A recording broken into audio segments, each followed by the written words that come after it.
ready? Dr. Roughton? Sure. It's all yours. Thank you. Well, good afternoon. I didn't hear myself. How about now? You guys hear me at the top okay? Well, I can be for sure there's not going to, from what I've read, there's not going to be a replacing Dr. Carraway, so we can dispel that myth right now. Guys, thank you for spending some time today. I know it is the end of the semester. I come from the classroom. I know how valuable your time is right now, and I appreciate you giving me these minutes. I'm sure some of you need to be grading or answering emails who want 100% extra credit or what have you. So thanks for making time for me this morning. I don't know how many of the materials you've seen, but I thought for the first few minutes, I would just talk a little bit about myself. Is it not popping? Let's see. There we go. Thank you. Well, maybe that's the issue. How about that? Is that better? Thanks for the tech support. We appreciate it. Talk a little bit about my background for things that will not show up on the CV or the cover letter, things that you would not know unless I told you or you asked my mom, but she's passed now, so it would be a dream. I come from Terrell County. Has anybody ever heard of Terrell County? Somebody asked me earlier, and I'm sorry, I can't remember who you were. Somebody asked me what's pronounced Tyrell County. And I said, no, it's Terrell County, and they'll know you're not from Terrell County if you say Tyrell County. In a lot of ways, it's like Duplin County, I think. And that's really what sort of interested me in this position when I started researching the vacancy and reading about the college and reading about the county. So I do come from Terrell County originally, Columbia, North Carolina. Very agricultural region. They used to have food processing there. Tyson Foods had a presence there. They don't anymore. They still have seafood processing because we are a coastal area. Logging used to be an industry. Other than that, you know, the education system is really where most people work, or they have to drive to the beach. I'm sure people here, you know, quite a few have to commute for jobs, and that's not a great situation. So we want to make sure that we're trying to develop our counties and develop areas people don't have to commute like that. I come from a family squarely in the workforce sector. My mother was a migrant outreach worker slash, I don't know what they called it back then, but medical office worker. I think it had a different title back then. So got sort of some health services background there. My father was a contractor. He was one of, I think, only, in addition to being a builder, he was one of, I think, only 2 people in the county that had a plumbing license. So I grew up doing that kind of work as well. So I'll back up a second. I said agriculture. We had a lot of corn, and I got to see a lot of cornfields today in Duplin County. But we also had a lot of potato fields where I grew up. So I did my obligatory summers riding the back of potato harvesters, chucking down dirt all day long to make that summertime money. So I'm very well versed in working in the agricultural setting, but also in that construction setting. We did residential and commercial building and maintenance, renovations.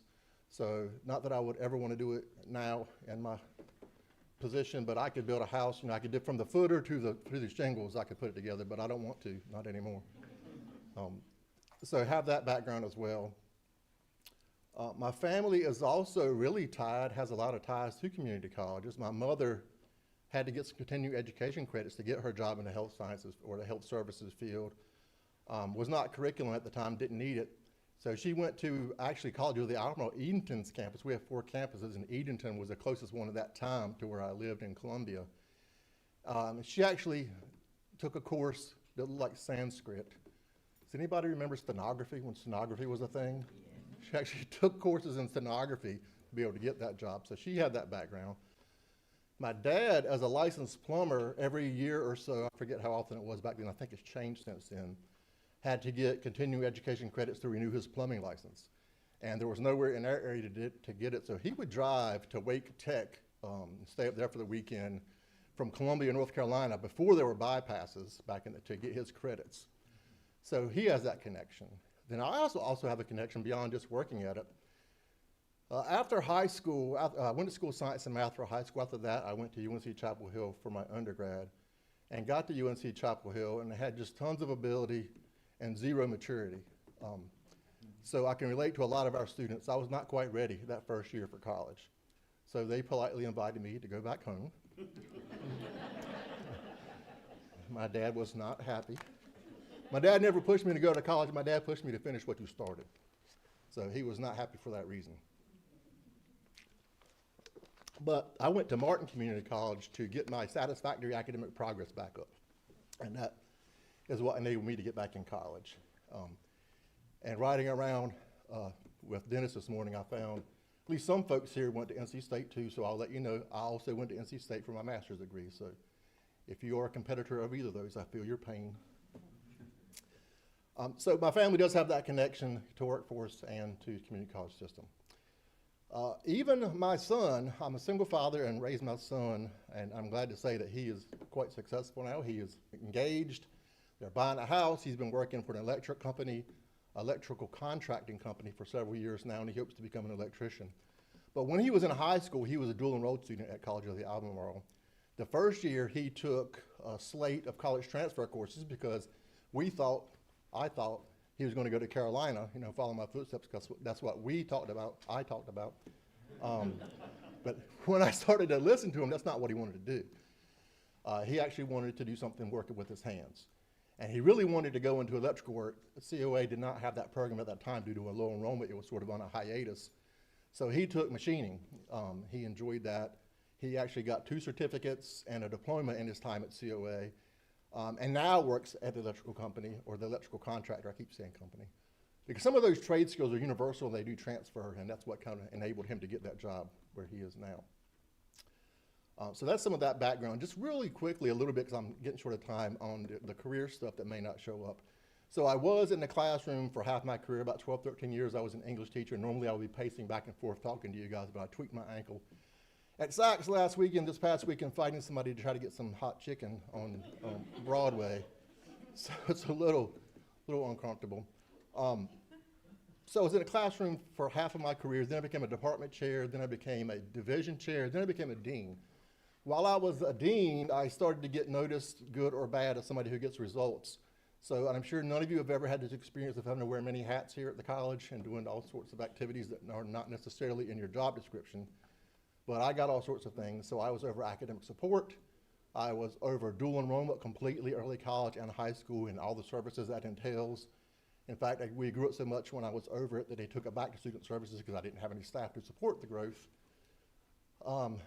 Then I became the Saks COC liaison in 2017 or 2018, which I still am today, and then became vice president. All right, here's the billboard version. Vice President of Institutional Research, Planning, Effectiveness, and Technology, and Saks COC liaison is my title.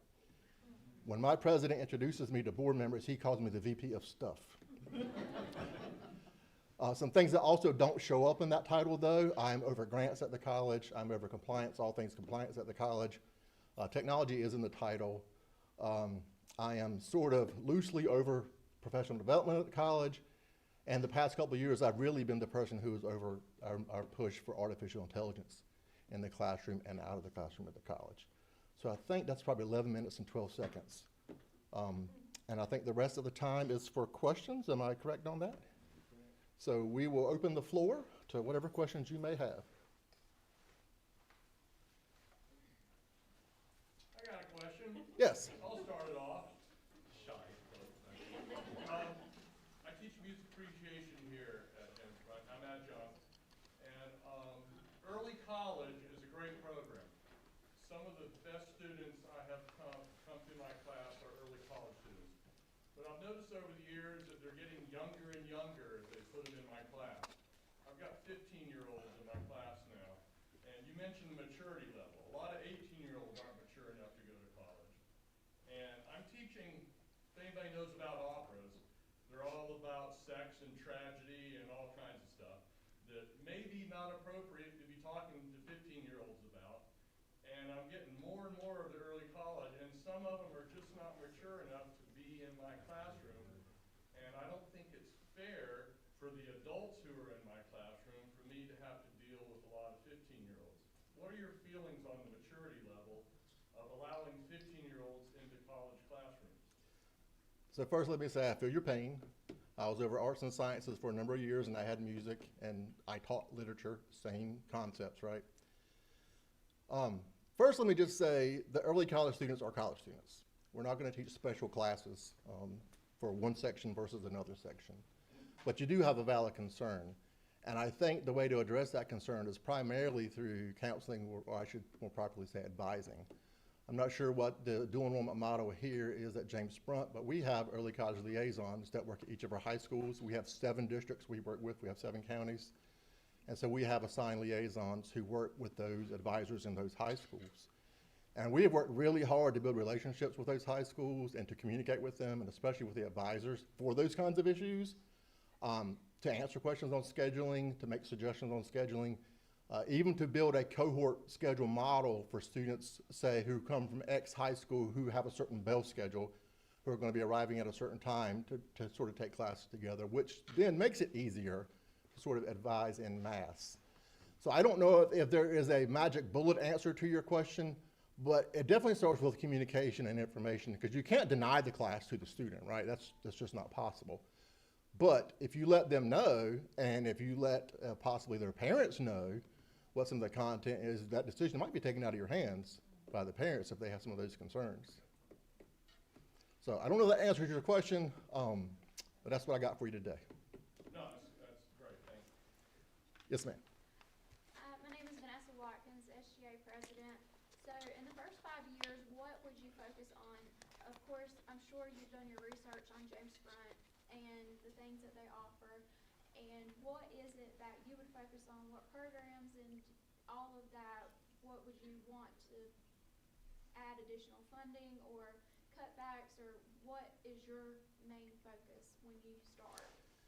So James Sprunt, from all my research, is a leader in the state, and it's just amazing on what you guys are doing with workforce development content here at the college.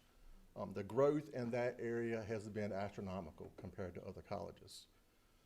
I think you're well positioned to take advantage of things that are coming down the pipe. You may have heard, have you ever heard people talk about Propel NC funding model? So we've been talking about that now for several years, right? And we're just waiting on the legislature to get a budget together. But if that comes to fruition, that will be something that will be a priority, is using that funding model, because that's going to level the playing field in a better way as far as those tiers of workforce development type classes. Their funding would be on pair or on par with curriculum classes, number one. So we're sort of at a wait and see right now, but we can prepare ourselves for that, for the assumption that the legislature is eventually going to do their jobs and pass a budget. What you may or may not be aware of, some people in the room I'm sure are workforce Pell Grants. Have anybody are familiar with workforce Pell Grants? So workforce Pell Grants were authorized by the federal government for certain workforce programs. They have certain criteria. I think it's between 150 and 599 clock hours and between 8 and 15 weeks, and it has to lead to a certain credential, 70% pass rate, these kind of things. The work is going to be preparing the college for that, because with the amount of students that you have and the number of programs that you have in the workforce arena, you really need to be taking advantage of those workforce Pell Grants. Because I think I mentioned this at the student session earlier. Even a class in workforce that might cost $200 might not seem a lot to you if you've got a full-time job. But for somebody who is trying to get back to school, who's working at a minimum wage job, $200 is out of reach. And workforce Pell could make the difference there. So the college needs to position itself as far as programs, as far as financial aid services, as far as advising, all those issues. So really, the focus needs to be in the next few months on workforce initiatives. That doesn't mean you leave transfer and arts and sciences and those things to their own. They have always done well, and they're going to continue to do well. But you guys are really making a name for yourselves with this workforce piece, and you're well positioned to capitalize that. So my focus would be continuing what the college has done, but positioning itself to get better funding to support those programs. Have we done it again? We've got an external person that is saying she can hardly hear. Okay. And you're kind of tall. I will do better. And it's kind of far away, and we want to make sure everybody can hear. So let's see if that does. How about now? Are we in contact with the external person? We are. Okay. Did I answer your question? You did. Okay, thank you. Yes. So when talking about the workforce, colleges in Sorry, say it again. the workforce. Uh-huh. That's a key aspect. So specifically here in Roughton County, what sectors and industries do you see growing heavily in the next 10 to 15 years? And what are some actions help qualify workforce? Yeah. So I think you guys probably know what some of your strong sectors are. Agribusiness will be really big in this area, considering that you're agricultural base here. I think you're going to see construction continue to climb, so trades. Definitely anywhere you go, and especially in our rural areas, we have challenges with meeting healthcare needs. So healthcare services, nursing, surg tech, other support personnel, that's going to be an area. I think you guys are already doing pretty good work, but you need to focus on your population who might not necessarily speak English. And I think you already have some programs that attended that, some that like I've never even seen before at other colleges. So I think those are some of the areas that you want to focus on, considering what your roots are here in the county and what we expect to see happen in the county and in rural regions in general. Specifically, some of the things that I already talked about would be positioning yourself for workforce appeal, not just the funding part, but you really have to have those advisors who are well-versed. I'm assuming that your CTE programs, your workforce programs, do you guys have advisory councils or something of that nature here? Does that sound familiar? So you really need to revisit those conversations with the industry partners to see what they are thinking. I think I saw that you just kicked off a new strategic plan. Does that sound right? And I think one of the key performance measures there was employability skills. So I think you want to focus on that. You want to get those students ready for industry. I saw several other things in there that dealt with that kind of content. So I think you're already on sort of the right path. I don't think you need somebody to come in here and totally uproot the system. I think you need somebody to focus on what you're doing well, and then basically focus on continuous improvement across the board, which is what my background is. It's continuous improvement of all things, basically. So continue what you're doing, but make it better. Speaking of which, we have a new program here, IDD, Uh-huh. and it's a much underserved community of individuals, adults in Dugan County. What would you do, or steps that you would take to help make sure that that program is successful, or continues to be successful? Well, you want to focus, I'm sorry, I keep stepping away from the mic. First, you want to make sure that population continues to have access. And I was talking to the folks, like, I don't know, half an hour ago, and it sounds like you have county transport that helps transport those folks to campus. But do you have anything that if you wanted to take those people out into the community for field trips, do you have anything to support that? They have taken some field trips. So at COA, we got a grant a couple of years ago. I call it the bus. It's not a full-size activity bus, but it's sort of, hotel transport buses. It's kind of in between that and a full-size bus that we routinely take those students. We call our students PACE students. I forget what the acronym is, but it's IDD students. So we got an IDD grant to actually be able to take them out and engage in the community. We have some smaller programs to help build customer service skills for them. We have a pop-up coffee shop on campus that those folks staff. They take orders, they take money. Seasonally, they'll sell stuff like growing plants, things of that nature. So some real hands-on skills, but basically get them involved. They don't learn a lot, they're just sitting in the classroom, not being exposed to other students, to other people in the community. So for me, the key would be to increase that engagement and that involvement with that population. We're getting good feedback externally, so if it's not an imposition on you, now they're saying they can't hear the question. Want me to repeat the question? Yeah, if you don't mind, if you could repeat the question. We'll get this thing done. Yeah, we'll get it done. We'll get it done. Somebody over here. Yeah. Thank you, Ms. Brenda. I was headed there. So I'm Director of College and Career Readiness. So that serves our IDD population. It serves students trying to get their adult high school diploma or their high school equivalency. It also serves students trying to learn English. We are unique and we are different. And so I was wondering, do you have any experience with that? And I loved all your ideas with the IDD. Those are things we've got in pipeline that are having barriers. So I like would you have some experience with that? Yes. So could you give me a question that I could succinctly rephrase? Do you have any experience with college and career readiness? So the question is, do I have any experience with college and career readiness, right? Which would be getting your adult high school Yep. diploma. Also IDD students and also English as your second language. So adult high school students, IDD students, and English as a second language students. Okay.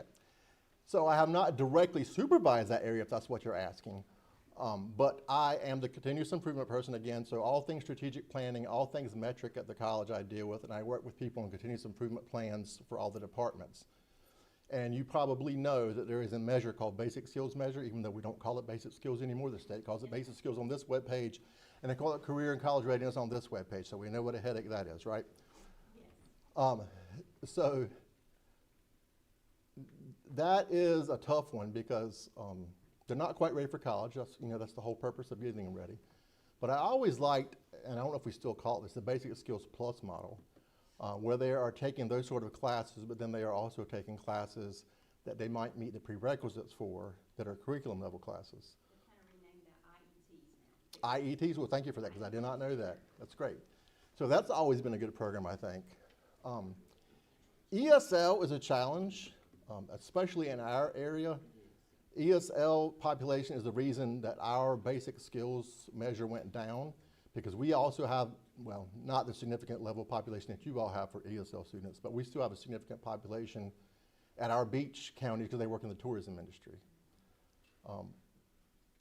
Students will start in the fall and they will amass enough participation to be able to sit for the exam so they count. But in the spring, when tourism industry returns, they disappear so they don't come back and take the test. So something that we are doing is looking at how we schedule that stuff, looking at where we teach those kind of classes. I was talking to Dennis this morning. I think he said some of the ESL stuff is usually at churches. We have done some of the church stuff. We have multiple off-sites at Hispanic businesses and on campus, so yes. So in my experience dealing with Hispanic populations, that is absolutely the kind of place you want to go, and you want to deal, really, you want to push word-of-mouth advertising with that population. You want to find who the trusted members of that community are, who are the champions of change, who are the champions of education. You want to partner with those people as individuals. And you want them to really trust you and then get the word out. And you want to have some success stories that they can share in the community with one another, because they're not necessarily going to come to the college on their own and ask for services. They're going to hear what other people have heard, their friends, their family who have had successes. So that's really a strategy I would push. I think we are blessed and have a Latino center, and so we do find walk-ins and students regularly wanting to come. That's awesome. And we're actually finding our numbers on campus higher than our off-sites. For ESL or in general? Yes, sir. Okay, that's amazing. It is. Well, congratulations on that. I want to pick your brain now and steal that. All the way with the political climate right now, but yes. Thank you. Sure. Yes, sir. Jim Jones, Dean of Workforce Development and Continuing Education. If we go to the Pell Grant model for workforce development, how would you prepare our instructors, which I know that they would have to go through the accreditation process, I think, but we have some great instructors that have really built that program up. Many of them have experience but no educational background behind them. So how would you prepare that group of people for the Pell Grant model? Well, it sounded like you kind of got two pieces there. It sounded like you're asking about preparing Pell Grant in terms of accreditation, at least in part was your question. So you're probably aware that for accreditation purposes, instructors have to meet certain criteria, although the college itself is the one that dictates those criteria. Now, typically, most colleges go with a level of degree, especially for transfer courses, like bachelor's can teach this, master's can teach this. But you can do justifications when it comes to workforce programs.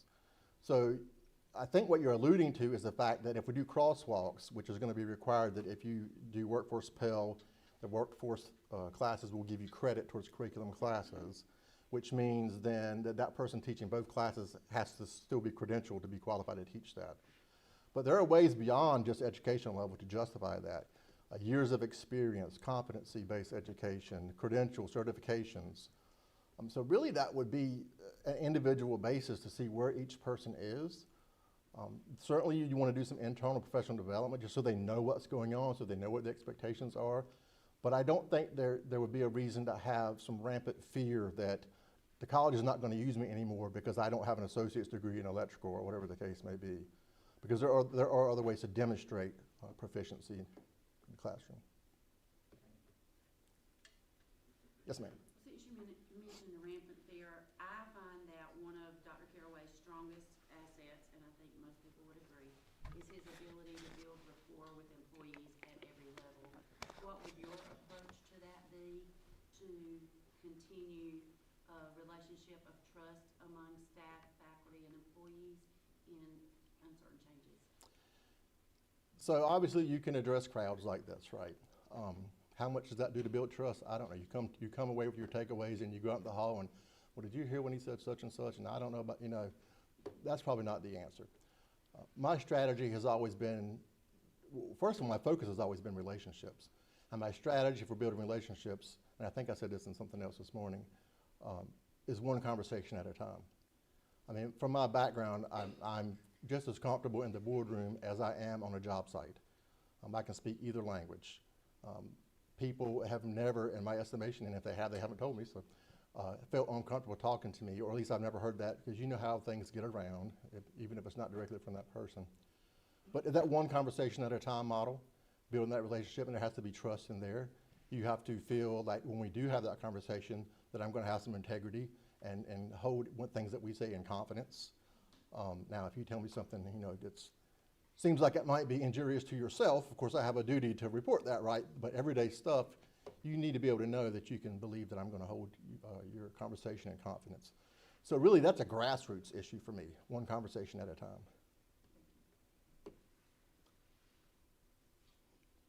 Yes. Nice color jacket, by the way. Director of the library, and I have a follow-up actually. We talked a few minutes ago about our having a new strategic plan, and one of the objectives in our strategic plan has to do with improving communication by implementing strategic opportunities for employees to collaborate, enhancing campus engagement, and internal communication channels. Can you share with us a specific example of how we could have our campus improve such communication channels? Well, thank you, sorry. The gist of the question was based on objectives in the current or recent strategic plan. One of them has to do with improving communications with employees, right? And how could, what can we do to support that? So when you use the word improve, remember I come from a continuous improvement background. I'm all about baselines, right? I need to know where I start. So I don't really know where you are now. However, just in general, some strategies I have used are something called town halls, which is really important for us because we do it on Zoom. Do you guys use Zoom? What kind of platform do you use for web conferencing? I've heard 12 different things. So all the above. But as we do some of that too, but as a college, we typically either use Google Chat for smaller groups. I'm not a big fan of Google Chat, or Zoom, because we are a Zoom school. Our primary platform is Teams. Is what? It's Teams, Microsoft Teams. Teams, thank you. I kept hearing T's. I was like, this is not health sciences. I got it, Teams, thank you. I'm a little familiar with Teams. Where'd we go? We're over here. So I like to do town halls on Zoom because we have 7 counties with 4 campuses, not to mention smaller sites. It's not feasible for us to always get in a room together. And it probably is not here, given people's schedules, days, nights. I don't know if you have any weekend curriculum classes, but you certainly are running Con Ed stuff day and night out here. So I find that to be a good tool for people to use. Newsletters are a good tool, or President's Office emails are a good tool. I'm not sure what kind of surveys you may be doing on the employee level. Some colleges don't do employee satisfaction surveys at all. We do them annually, which strikes fear into the heart of the president, but it was his idea, so we do them. But shorter term turnarounds, some things that we're looking to implement are giving you opportunities to provide feedback when you don't have to wait once a year on some big long survey. But I do think the town hall model really gets the most bang for the buck as far as that objective goes. But there's any number of smaller ways, again, smaller group settings, coming to department meetings, division meetings, but have to be invited. I don't know when those things are, right? Do you guys do convocations here? start of the year, start of the semester type things, all campus meetings. So we do those. That's a good opportunity to not only hear from the president, but to give feedback. So I think there's a lot of opportunities, and I would be open to any other new opportunities somebody might have in that venue or that avenue. Yes? You mentioned that there was 7 campuses, and what was the rest of that? 7 counties, 7 4 counties, campuses. 4 campuses. How do you believe transitioning from a larger community college to James Sprunt with the pros and cons to it? So the question is, thank you, sir. The question was, I come from a larger school that has 7 counties and 4 campuses, and what would be the pros and cons of transitioning to James Sprunt, which has a smaller footprint, or smaller geographical footprint, right? Well, there's a lot of similarities, because with 7 counties, you're gonna have some diversity. We have a couple of counties, Dare County, for example, and Currituck County, who are beach tourist counties, who have a less diverse population, but they have a much higher income rate, generally speaking. But we've got some counties also that are low income and very rural, very agrarian. So I've kind of seen it all in that sort of spectrum of from agrarian to urban, if you will. So I've got some experience with that, so that would be a pro. I was telling somebody earlier, probably a couple of somebodies, I'm coming from a school that has 24 board members, 25 if you count the SGA representative. So I gotta tell you, that would be a pro coming here, that I think your board is half that size, right? Another pro is coming from 7 counties with 7 seats of government who all want different things. You've only got to deal with 1 board of county commissioners, presumably 1 board of education. So in my mind, I don't want to say it's a simplification, because it's obviously not, but it's a lot fewer voices coming at you with their hands out and wanting a bunch of different things. So I would think with my experience with working in 7 counties, I'll be able to focus my attention a lot easier on 1 county. Yes? I've got 2 questions. Following up with that one, why are you interested in leading this particular community college? So the question is, number 1, because I think there were, what, 12 more you had? So we'll start with the 1. The question was, why am I interested in leading James Sprunt specifically? Is that correct? So I think I addressed a lot of that in my opening remarks about feeling a connection to this college, to a place like this. While I've not really spent any time before today really in Kenansville, I have a little bit of experience with this area. Growing up, I attended a Free Will Baptist church, and every year we had youth fellowship conventions at Mount Olive College, so not too far down the road, right? So I'm a little familiar with this region and its people, number 1. Number 2, the whole rurality thing, the really appreciating blue-collar working class people and their families' needs, that kind of stuff. When I started looking at some presidencies, I had very few that I'm looking at, because I do have an older father. My mother's passed. I have an older father who's not the greatest of health. So I did not want to be west of I-95, just because I wanted to be able to get closer to him. Plus, we all know, we've all said things about the people west of I-95 anyway, right? And how our region is a little different. So there's that. And then another really big plus for me is my partner and her daughter live in River Bend, which is just right outside New Bern. Currently, it takes me 2 hours and 45 minutes to go see her. If I were to lead this college working here, so on a personal level, I could go see her in less than an hour. So there are a lot of professional reasons, connection to the college, and then several personal reasons that would be of strong benefit to me as an individual. And the second question is what is your vision of promoting James Sprunt not only within our county, which is needed, but also at our legislature and broadly? So the question is, how would I promote James Sprunt locally, and then on a statewide level with the legislature? Is that right? Correct.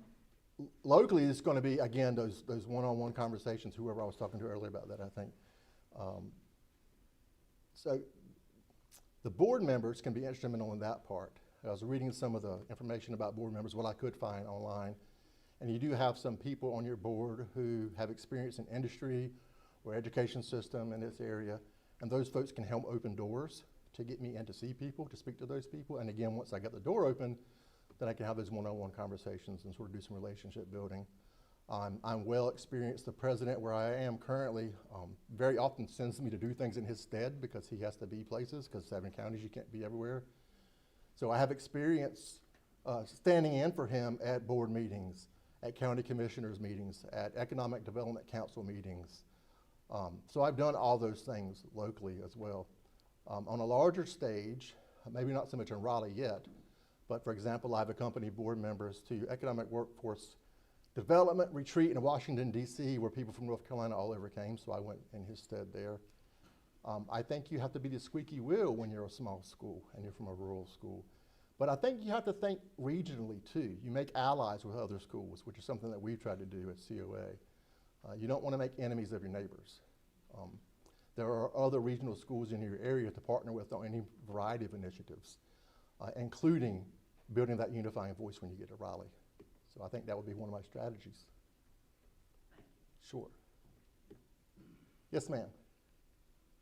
In your daily administrative duties, would you feel that it is necessary to sign off on everything as opposed to letting your VPs be responsible for their own division? So correct me if I get this wrong for the people playing at home. The question was, in my daily duties, would I feel okay, would I feel the need to sign off on every decision, or would I feel okay to let the VPs fulfill those responsibilities? Specifically, as far as budgets and money is concerned, that each division is responsible for their own budgets, whether it's travel or whether it's paying through voucher for whatever that particular division needs. Do you feel that it's necessary for you to have to sign off on every division's budget, or let the individual VPs be responsible for their own? So the question that I just framed specifically has to do with the lens of budgeting and budgetary decisions, correct? So let me preface that by saying my division recently got another hat to wear because I'm the VP of stuff, remember? So an additional piece of stuff. I don't know if you've ever heard of something called lean in higher education, similar to Sigma 6. It's a process audit framework. Basically, it looks at efficiencies at organizations. And so we recently did some training on that, and I will be rolling that out to our college as a whole, as the division over each of that. But really the idea behind that is to look at efficiencies and not add extra layers where they're not needed. Looking for waste in terms of money, but in terms of time, in terms of layers of paperwork. So I'm not a fan of adding layers of paperwork. I am a fan of empowerment, of giving people the power to make their decisions. But that comes with accountability. You make those decisions, but you live with them, right? And I was already told in the PC, right, President's Council? I was already told in the PC that somebody would snatch my P card quick, fast, in a hurry if I did not obey the rules when using purchasing cards. So there should be processes in place. There should be checks and balances in place. Now, there may be a little bit at first, sort of getting to know the rules, right, getting to know the policies. But yeah, I do believe in people being empowered, but accountable for that empowerment.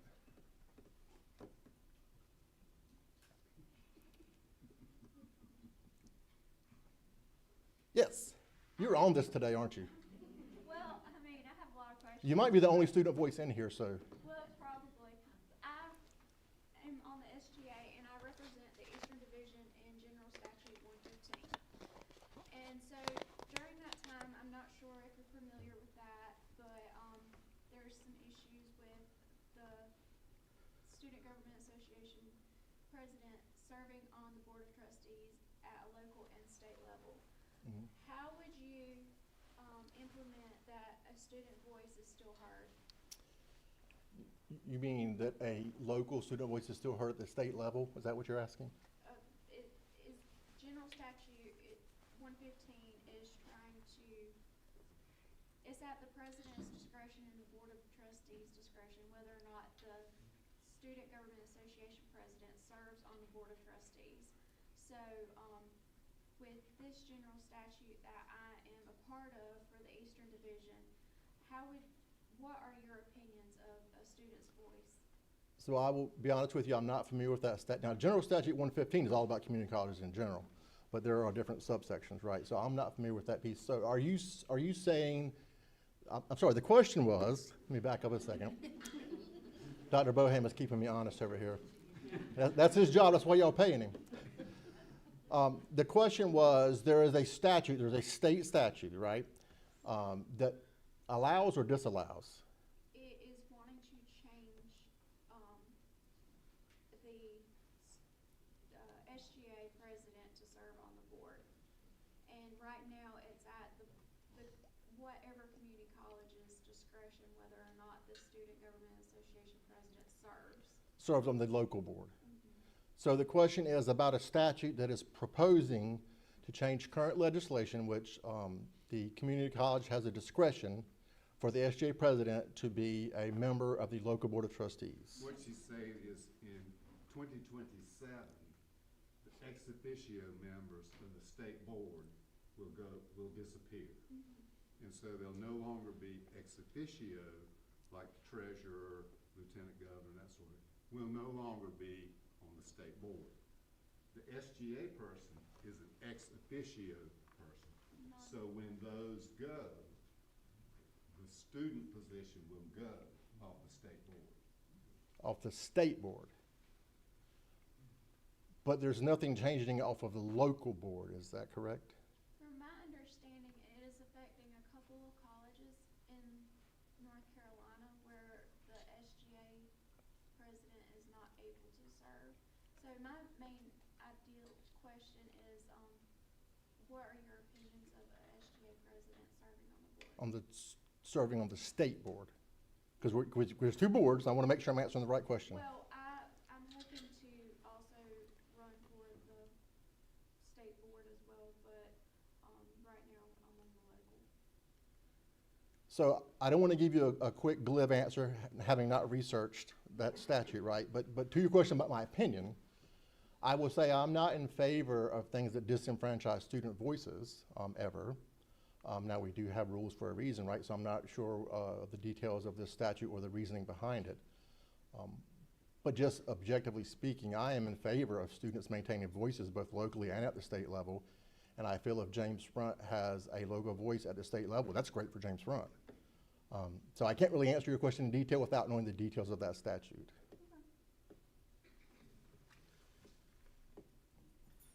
Yes, ma'am. How would you identify yourself as a leader? Okay. What type of leader do you think you are? And what do you like? What is your greatest strength as a leader?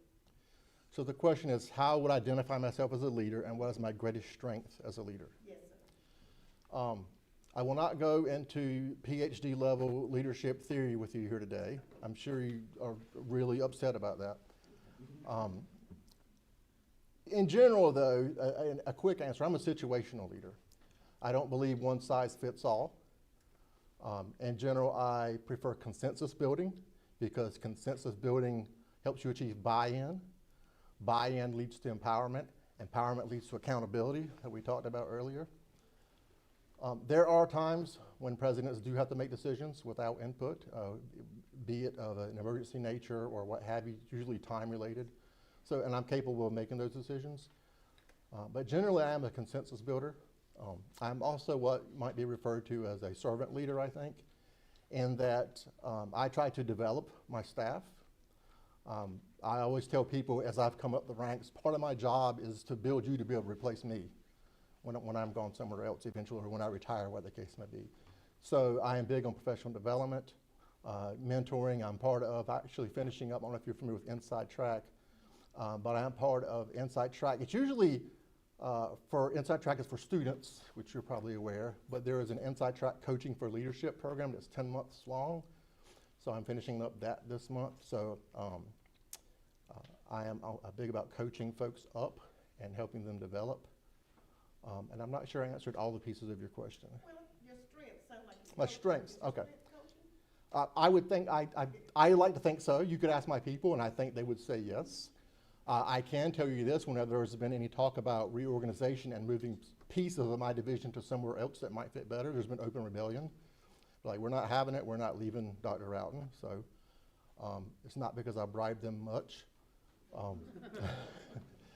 But I have heard that. So yeah, I think a strength of mine is coaching.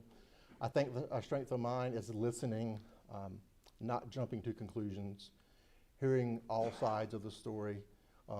Having come from the classroom, that's a no-brainer. You don't listen to the first thing. You don't listen to only the first thing that you hear, right? So yeah, listening is a strength of mine. Servant leadership, coaching, I think they're all strengths that I possess. Thank you. Yeah, thanks for your question. Yes? I'm sorry, say it again? The question is, what would I consider one of my greatest weaknesses?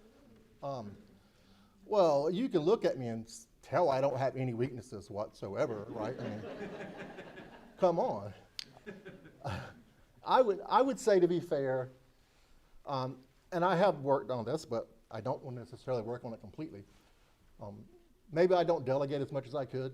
I do tend to do a lot of the work. I told you my father, I come from a construction background, papers everywhere. A construction background, and working with my father, one of the first things he used to tell new employees on the job is, I will never ask you to do anything that I haven't done or that I'm not willing to do. And then somebody would scoff at that and like, oh, he's full of it, right? And then he would get down there and work them to death without even trying.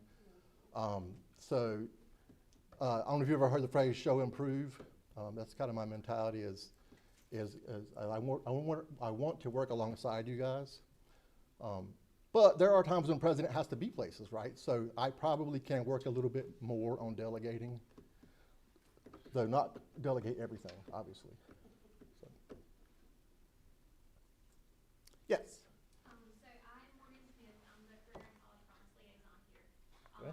So I heard you dealt a lot with And what does that entail here? What does it entail? Everything, right? But our college here, CCP represents almost half of our enrollment. Okay. And that covers early college as well as our traditional high school students coming in. So I was curious as far as what your CCP model looked like at your college, and maybe what ideas that you have in terms of fostering growth, because we're definitely seeing growth for each semester as we continue throughout the years. So the question was, I'm not sure what the question was. I think the question was, It was a two-part. right, so repeat the first part again. What is your CCP model? Yeah, okay. So what is a CCP model, which is Career and College Promise? Basically, if you're at home, it's dual enrollment program, high school students taking classes at college, or through the college, I should say. So what is our current model at where I am now, and what ideas do I have for growth? Yes.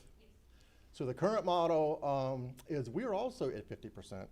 Actually, we might be 51% this semester. I'm not sure what the spring is looking like yet because I haven't really dove in those numbers too much, but we're at 51%. Again, remember we have 7 counties, so we have 7 LEAs. We have 3 early colleges. I onboarded 2 of those early colleges. One was there when I got there. We are heavy, in general we're heavy on transfer, but that also carries over to our CCP students as well. However, we have been getting more growth in CTE workforce areas. So to answer your question about growth, that's an opportunity. I'd have to look at the numbers here because I haven't drilled down to that level here. But when I was scanning them a few weeks ago, it seemed like you did have a pretty good representation of dual enrollment in your CTE programs, right? I don't know about your workforce standalone because that's a little different. That's only a few years old, right? Do you have many students here who participate in that workforce pathway? Yes. Yes, we've definitely seen a rise, especially in our health sciences field. And has that been recent? Yes, so we have Nurse A1, EMT, and Pharmacy Tech approved for workforce finance. That's awesome. I'm definitely in support of that. Some kids don't, like my kid, they didn't want to go to a 4-year school. And I thought he did because I wasn't listening. And when I listened, I found out that's not what he wanted to do, right? So I think that's an excellent avenue for growth is that particular pathway. CTE pathways in general, but specifically that even shorter term pathway that they can take advantage of while they're still in school, even if the college doesn't get approved for workforce Pell for certain programs, it's still free while they're in high school, right? So I'm all about, you know, students saving money, their families saving money. So I think that's an area of growth. I like the model. We have dedicated advisors or liaisons, whatever you want to call them. Those people need to be out in the high school. You can't rely effectively on just the high school counselors to do their jobs. They've got their own students to attend to. High schools have a lot of turnover. From one person to the next, they've got to relearn the whole CCP program, right? So I am a fan of our advisors being out in the high schools to support that growth as well.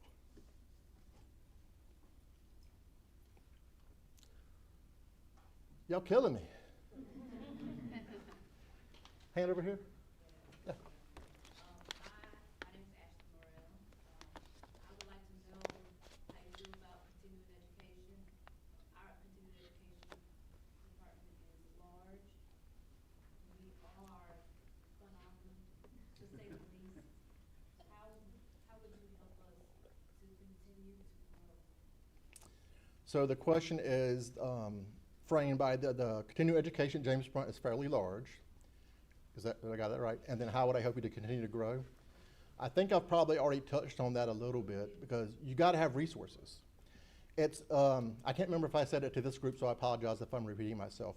But when I was over dual enrollment at my college, we grew it so much, 158% in 4 years, that I didn't have staff to keep up. So we had to reallocate resources at the college.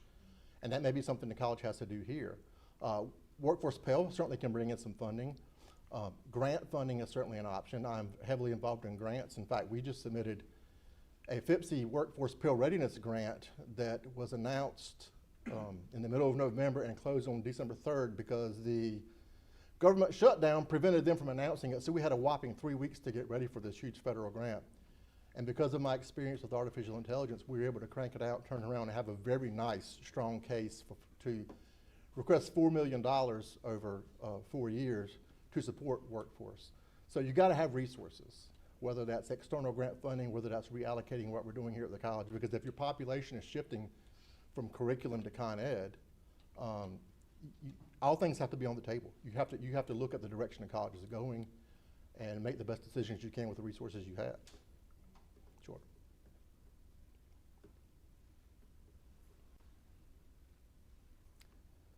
Anybody else? We talked a lot about workforce Yes. development. Going to academics. Okay. Can you tell us about an academics program that perhaps you helped to launch or to expand? To launch or expand? I brought, and it's you know, I haven't been in the classroom for a while, and I haven't been the dean, academic dean for a while. But when I was academic dean, I launched the Associate of Engineering at COA, was a program that we had. I helped bring the Associate of Teacher Preparation programs. There's an Associate of Arts and Associate of Science version to the college. I helped keep some programs that really should have been sunsetted until there was enough evidence to say, really, these should move on. So I have done several programs, not just programs, but curriculum growth, expanding classes, expanding types of offerings, delivery modes, things of that nature. So really the first half of my career has been in academics, so I got a lot of experience there. Yes, sir. I often ask my students, what current book are you reading? And they look at me like they don't know what I'm talking about. I ask them, when was the last time you read a book that was more than 300 pages long? And they say never. What are your feelings about the liberal arts, not only locally, but in this country, where everybody's staring at their phones and no one's coming to a classroom able to have read a book or write a decent paragraph? What are my feelings? Okay, the question was. I love the fact that you were in the classroom, you're a teacher. Yeah. So you know this problem of students who don't read books anymore. Libraries are being gutted all over the state. So there was a very long liberal arts type question, which is my background. Basically asking I'll sum it up to say about students coming to college and to class unprepared and not having reading skills and not even reading books anymore. Is that the gist of it? Okay. My opinion is you take them out and shoot them. I mean, I'm sorry, if you're not going to read a college, no. I mean, we do have to understand the population is changing, and you're not going to take smartphones back now. They're out there, right? I think we have to adjust the way we teach. I think we have to make it more bite-sized, but I don't think we lower our expectations. You know, I was an English teacher, liberal arts, as you just pointed out, literature, right? Big, long tomes. I mean, is Shakespeare even important anymore, or Beethoven? My teachers are, well, I don't teach music, but my teachers are still teaching. I hear them in the break room talking about Shakespeare for sure. And that's not true. I do hear them talking about Beethoven, because I take my lunch breaks with the faculty often, because I don't like the fact that I'm removed from faculty now. So I try to eat lunch with them as often as possible, so I hear these conversations. So they do teach them, but I do hear English teachers choosing shorter works, or instead of full novels, novellas, or short stories. So I think there's an art of compromise, so that you can still really think about what the purpose of your course is, not what you think liberal arts education should do, because I'm probably with you on that one, but your course outcomes. What are your course outcomes? And can you meet your course outcomes with shorter works? Probably so. Could you, if your choice is to use a shorter work and meet the course outcome, or use a longer work and they get nothing from your class, I mean, which way are you going to go? But I feel your pain. I'm with you on sort of the watering down of liberal arts education. Just because workforce is coming back full circle again to the origins of our institutions doesn't mean we have to give up the value of liberal arts education. Don't really shoot them, though.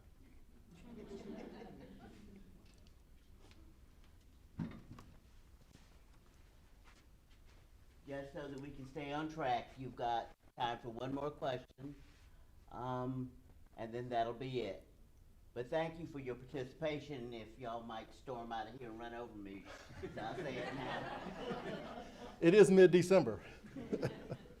Yes. Oh, where are we going now? I think you had your hand up first. Having listened to your background, construction related, I think that's awesome. Electrical systems technology, my name is Philip Anderson, I'm the lead electrical systems technology instructor. Prior to my time here, I was a multi-trade inspector. I'm also licensed in multiple fields in the trades. And in my time here, I've seen our very good Dr. Caraway with the continuing education workforce development program, as well as our curriculum side of the electrical systems technology, all grow and thrive. Also CCP, College of Career Promise, has been a big part of that with our enrollment on the curriculum side. But we've always kind of embraced both sides of the house. I know technically I'm curriculum, but I've always been a strong advocate and taught on the Con-Ed side. And we started a plumbing program a couple of years ago. We started an HVAC program recently. And I've seen the benefits where both sides complement each other. And that requires sometimes kind of crossing paths, you know, from the curriculum side to the Con-Ed side to help. Because when the student goes down the road and goes to work for that contractor, they don't know that student comes from Con-Ed or curriculum side. It's all James Sprunt Community College. And we want to make sure we're representing James Sprunt and that student to the absolute best of their ability. Do you see any issues with that continuing where we, you know, embracing both sides of the house, even though technically we might be from one side or the other, to continue growth in those areas? So let me definitely repeat this question, because I want to make sure I am understanding the actual question part. Do I see, so you have a strong career tech presence, curriculum presence, and you have definitely strong workforce Con-Ed presence, same programs, right, or similar programs. Do I see any issues with continuing that duality or the emphasis on both? Is that? Yep. So what we do is a couple of us help on the workforce development side, Con-Ed, as well as they have some additional instructors over there, and we all try to fill the needs over on that side. And we also added, there's 2 of us full-time on the curriculum side and 4 part-time, so there's 6 over here on this side of the house. And we kind of back and forth help each other out. Is that something that you've seen issues with that? Sure. So I don't want to, I have a problem a lot of times when leaders call our students our products, and that but in some ways they are, especially when you're talking about that image out in the community, right? When you're talking about what a contractor thinks about a student who came from James Sprunt. So in a way, they're kind of a product in that sense, right? I don't have an issue with any program that turns out a strong product, however you get that student prepared. I'm sure you've heard the term stackable credentials before. I think this shift for Workforce Pell was emphasizing that, because to get that funding, it has to lead to a credential, an industry recognized credential or national state level credential. So I see those sides of the house as the same thing, and they need to work together. I don't care what your business card says. I care that you're a good instructor. And I care that you can get that student the skills that ultimately is going to get that person employed. Because why are we here? Right? We're not here for football games. Thank God, because Carolina was terrible this year. We're here for the community. We're here to support economic development in Duplin County and the surrounding region. And to do that, you work with your employers, your industry leaders, and you get them the best product they need, which is our students. So I don't care what it says on your card, as long as we're turning out quality students. It's, you know, a small community. There's only so many employers out there, but they have, you know, pretty tall. And I'm sure you have challenges finding instructors sometimes, especially in those fields, right? I mean, that's a common problem in rural areas. That's why you get a good one and you don't let them go. Thank you for your question. We've enjoyed thank you for your participation. I'm stealing him because we are on a really tight schedule. Just really quickly, thank you all for your time. I really appreciate y'all coming today.